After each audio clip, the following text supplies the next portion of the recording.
మొత్తానికి వీకెండ్ 'దేవర' సినిమా అయితే రిలీజ్ కాబోతుంది. కాకపోతే వరుస పెట్టి అన్ని వివాదాలు దీని ముందు ఎప్పటినుంచో మొదలుపెట్టుకుంటే దీన్ని లుక్స్ రిలీజ్ అవ్వడం, ఆ పిల్ల ఎవరో మరాఠీ ఆమెను పెట్టుకున్న పాపానికి ఆమొచ్చి నేనున్నాను దీంట్లో అని చెప్పి ఆవిడ చెప్పుకోవడం, డబ్బింగ్ చెప్పేవాళ్ళు బయట పెట్టడం, లీక్స్ ఎమ్మో అన్నీ.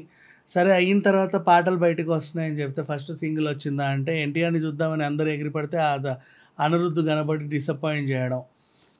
మరి బాబు నువ్వు ఎందుకు వచ్చావురా మా ఎన్టీఆర్ని చూపించమంటే ఉండు చూపిస్తా అని చెప్పి సెకండ్ పాట రిలీజ్ చేసి అందులో ఏమో ఎన్టీఆర్ గారు అని ఉండడం, అది కూడా వీళ్ళకి నచ్చలా. సరే ఈసారి కత్తి లాంటి సాంగ్ దిగబోతుంది, మీకు అందరికీ నచ్చుద్ది ఎన్టీఆర్ డ్యాన్స్ పర్ఫార్మెన్స్ అనే లోపు ఆ పాట ముందే లీక్ వచ్చా ఏంటో మొత్తం అన్నీ దేవరకే వచ్చాయి కష్టాలన్నీ కూడా. సో సరే ఎలాగో రిలీజ్ అయింది కదా, లీక్ అయింది కదా అని చెప్పి వాళ్ళు ఏదో రకంగా రిలీజ్ చేయడం. నెక్స్ట్ మళ్ళీ ఆయుధ పూజ సాంగ్ రిలీజ్ చేస్తామని చెప్పి మళ్ళీ రిలీజ్ చేయకుండా వెనక్కి తీసుకోవడం. తర్వాత ప్రీ రిలీజ్ ఈవెంట్ ప్లాన్ చేస్తే అది పూర్తిగా రద్దయిపోవడం. ఇన్ని వివాదాల మధ్యన కొరటాల గారు ఏదో సందర్భంలో ఒక మాట అంటే మీరు ఎన్టీఆర్ని ఉద్దేశించే ఏదేదో అంటున్నారని చెప్పేసి mega fans versus NTR fans గొడవ పడ్డాం. ఎన్టీఆర్ గారు కూడా కొరటాలని ఏదో రకంగా పొగిడితే మీరు కావాలనే చిరంజీవి ఆచార్యని మళ్ళీ టార్గెట్ చేస్తున్నారు అని చెప్పేసి NTR fans versus Chiranjeevi fans మళ్ళీ కొట్టుకు చావడం. ఇన్నింటి మధ్య ఇప్పుడు రేపు రిలీజ్ కాబోతుంది సినిమా. అసలు ఏం జరిగింది ఈ ఆడియో ప్రీ రిలీజ్ ఫంక్షన్లో అనేది చెప్పుకుంటే, నోవోటెల్ హెచ్ఐసిసి కన్వెన్షన్. హెచ్ఐసిసి అంటే ఏంటి? Hyderabad international convention centre. ఆ టెరిటరీ వచ్చేసి మొత్తం దాన్ని పాటలుగా చేసి 7-8 హాల్లాగా పెట్టుకోవచ్చు, ముక్కలుగా చేసి, లేదా ఆ గోడలన్నీ విడమర్చి పెట్టుకుంటే ఆ టెరిటరీ అంతా ఒక పెద్ద హాలు. ఆ పెద్ద హాల్ యాక్చువల్గా దానికి 70 లక్షలు అది అమౌంట్. సో ఆ పెద్ద హాలు కాస్త కెపాసిటీ ఏంటంటే 5,000 కెపాసిటీ. 5,000 కెపాసిటీ అంటే ఏంటి? ఇప్పుడు వాళ్ళ కేటగిరీ 5 స్టార్ కేటగిరీ ప్రకారంగా నిన్ను ఇరికిచ్చి ఇలా కూర్చోబెట్టరు. ఏది టెంట్ కింద ప్లాస్టిక్ కుర్చీలు వేసినట్టు ఉండదు. ఒక టెరిటరీ పర్టికులర్గా అయితే పెళ్ళి అయితే మండపమో, లేకపోతే ఏదైనా ఈవెంట్ అయితే స్టేజ్. ఆ తర్వాత కొంచెం విఐపి సీట్లు ఉంటాయి కొంచెం విశాలంగా. ఆ తర్వాత మీడియా వాళ్ళ కోసం అంటూ ఒక సపరేట్ స్పేస్ క్రియేట్ చేస్తారు. వీళ్ళందరూ వాళ్ళ కెమెరాలు సరంజామా అన్నీ పెట్టుకొని దాన్ని కవర్ చేసే ఇదిలో ఉంటారు. వాళ్ళ ప్లగ్గులు లైట్లు అన్నీ అక్కడే ఉంటాయి. ఆ తర్వాత వాళ్ళ పక్కన వాళ్ళ వెనకాల మిగతా ఆడియన్స్ కొనసాగుతా వస్తారు. వాళ్ళల్లో విఐపి, ఎంఐపి, వివిఐపి, ఆఐపి, ఈఐపి అని చెప్పేసి కేటగిరీలు విభజించి లాస్ట్కి వదిలేస్తారు. బేసిక్ ఇది. సో ఇప్పుడు ఇది ఈవెంట్ నువ్వు గ్రౌండ్లో పెడితే 50,000 పాసులు కొట్టించినా వస్తారు జనం, 1,00,000 మంది అయినా వస్తారు. మనం ఏం చేసాము, ఒక క్లోజ్డ్ టెరిటరీకి వెళ్ళాం. ఆ క్లోజ్డ్ టెరిటరీ ఓ ఫంక్షన్ హాల్ లాంటిదైనా పర్వాలేదు, ఎంతమంది జనాలు వచ్చినా నష్టం లేదు. ఆడిటోరియం అయినా పర్వాలేదు, ఎంతమంది వస్తే అంత ఆనందం, లైక్ శిల్పకళా వేదిక లాగా.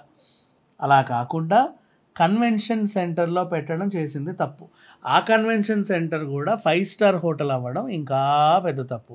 ఏం జరిగింది 5 స్టార్ హోటల్లో? ఆ జనాలు అయితే వచ్చారు. వీళ్ళ మొత్తం ఇప్పుడు ఆ మీడియాని, వీళ్ళని, విఐపీలు, ఎంఐపీలు అన్నీ సర్దేసరికి 300,000 సీట్లే వచ్చాయి. మహా అయితే 4,000. ఇక ఎన్టీఆర్ గారిది రిలీజ్ అవుతుంది. మా దేవరా మా ఎన్టీఆర్ 6 ఏళ్ల తర్వాత మేమే చూసుకుంటున్నాం, మాకు తప్ప ఇంకెవరికి కనబడన్నాడు అని చెప్పేసి ఫ్యాన్స్ అందరూ ఎక్కడెక్కడి నుంచో తండోపతండాలుగా వచ్చేసారు.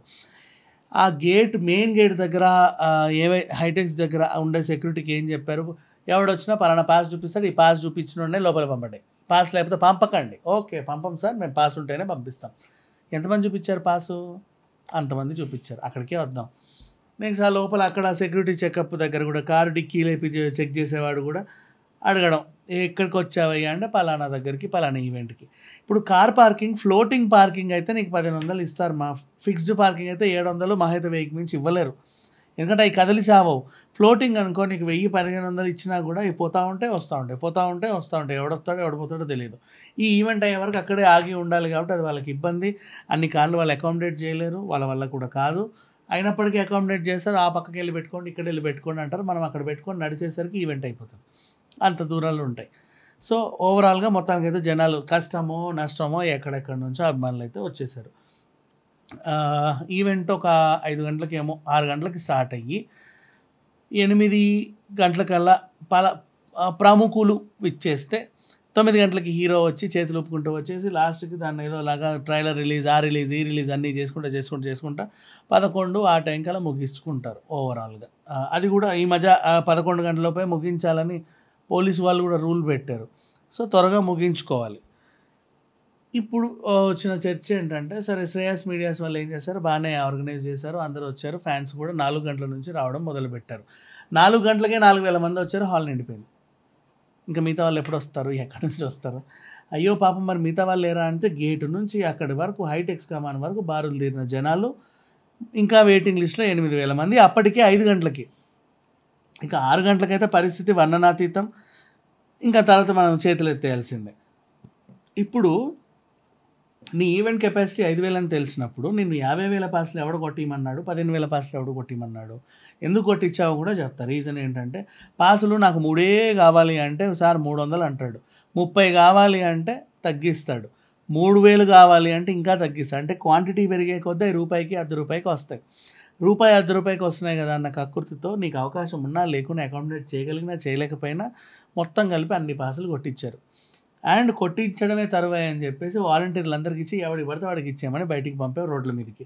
వాడందరికి ఇచ్చుకుంటూ వచ్చాడు, ఎక్కడెక్కడి నుంచో అందరికీ పంపారు. ఇప్పుడు వాళ్ళందరూ కనుక ఆ పాస్ను చూపించుకొని లోపలికి వచ్చారు. ఈవెంట్ క్యాన్సల్ అని చెప్పిన వెంటనే ఎలా ఉంటుంది వాళ్ళకి, ఒళ్ళు మండింది. 4 గంటలకు వచ్చిన వాళ్ళకైతే మండాలి కదా మరి రూల్ ప్రకారంగా. వాళ్ళు ఏం చేశారు, ఆ మంటని ఎలా తీర్చుకోవాలి, దాన్నో ఏదో విధ్వంసం చేస్తే కానీ వాడు సాటిస్ఫై అవ్వడు. ఆ కుర్చీలు పగలగొట్టడం, ఇంకేవో చేయడం, లైట్లు అద్దాలు అన్నీ పగలగొట్టి అటు ఇసిరేసి హంగామా చేసి సాటిస్ఫై అయిపోయాడు వాడు. ఈలోపు ఎందుకు ఇలా చేసి 5 స్టార్ హోటల్ అది గుర్తుపెట్టుకోండి. కుర్చీ పాడైందా, నేను తెచ్చిస్తా అన్న నో రీజన్, ఆ కుర్చీ ₹1000 కదా అన్న కుదరదు. దానికి వాడు ఎంత బిల్ వేసినా అంతే ఇవ్వాలి. మరి అది వాడు ₹1,00,000 వేసినా వేయాలి, బికాస్ ఇట్స్ 5 స్టార్ హోటల్. నువ్వు వచ్చావు అక్కడికి, మన అన్ని దగ్గర రాలేదు కదా. సో ఫ్యాన్స్ అందరూ కూడా ఇలా చేసేసరికి మొత్తానికి ఈవెంట్ అయితే క్యాన్సిల్ అయిపోయింది. పోలీసులు కూడా రంగంలోకి దిగారు. వాళ్ళందరినీ పంపేసరికి చాలా సేపు అయిపోయింది. పుణ్యకాలం కాస్త గడిచిన తర్వాత జూనియర్ ఎన్టీఆర్ గారు కూడా తెర మీదకి వచ్చి ఐఎమ్ సారీ, నేను ఇలా జరగకూడదు అని చెప్పి ఆయన క్షమాపణ చెప్పడం, వీళ్ళు ఫ్యాన్స్ కూడా కొంచెం పర్వాలేదులే, అయ్యో మా అన్న బాధపడుతున్నారని వాళ్ళు అనుకోవడం జరిగింది. ఇప్పుడు ఇక్కడ ఎవరు ఏం చేశారనేది మాట్లాడుకుంటే వీళ్ళందరూ ఎన్టీఆర్ ఫ్యాన్స్ అసలు కాదు. మరి అక్కడికి ఎందుకు వచ్చారు, విధ్వంసం చేయడానికే వచ్చారు. It's already pre plan. ఎప్పుడైతే mega fans versus NTR fans గొడవ జరుగుతుందో, ప్రీ రిలీజ్ ఈవెంట్ని సర్వనాశనం చేయడమే వీళ్ళు డ్యూటీగా పెట్టుకుని అక్కడికి వచ్చి రచ్చ చేసి కుర్చీలు, బల్లలు, అద్దలు అన్నీ పగలగొడితే రాసేవాడు ఎవడైనా ఏం రాస్తాడు, ఎన్టీఆర్ ఫ్యాన్స్, దేవరా ఫ్యాన్స్ రచ్చ చేశారు, ఆ రచ్చకి ఈవెంట్ క్యాన్సిల్ అయిపోయింది అని చెప్తారు. ఇది ఓవరాల్గా జరిగేది. సో దీన్ని కంట్రోల్ చేయడానికి ఆల్మోస్ట్ ఇంకా ఎవడో కంట్రోల్ చేయలేడు, ఏ పోలీసు కంట్రోల్ చేయలేడు. ఈవెంట్ క్యాన్సిల్ చేయడం తప్ప ఇంకేమీ చేయలేం. సో దేవరని డ్యామేజ్ చేయడానికే కావాలని ఉగ్రవాదుల్లాగా, ఉన్మాదుల్లా అక్కడికి వచ్చి రచ్చ చేసి ఫర్నిచర్ని పగలగొట్టి ఆ నిందని ఎన్టీఆర్ మీద వేసి వెళ్ళిపోయారు. ఏ అభిమాని కూడా తెల్లారితే మా అన్న సినిమా ఉంది, నా హీరో సినిమా ఉంది అన్నప్పుడు ఈ రాత్రి రచ్చ చేయడు. అండ్ నా హీరోకి బ్యాడ్ నేమ్ వచ్చేలాగా ఏ అభిమాని కూడా ప్రవర్తించాడు. పక్క హీరోని సర్వనాశనం చేయాలి అని పగతో, ప్రతీకారంతో ఉన్నవాడే వాళ్ళ మీద విరుచుకుపడతారు. ఇక్కడ అందరూ గుర్తుపెట్టుకోవాల్సింది ఏంటంటే, నిన్న రచ్చ చేసిన వాళ్ళలో ఒక జూనియర్ ఎన్టీఆర్ ఫ్యాన్ కూడా లేదు. కుర్చీలు, బల్లలు అన్ని పగలగొట్టి అద్దాలు పగలగొట్టినవాడు బయట వాళ్ళు వేరే ఫ్యాన్స్.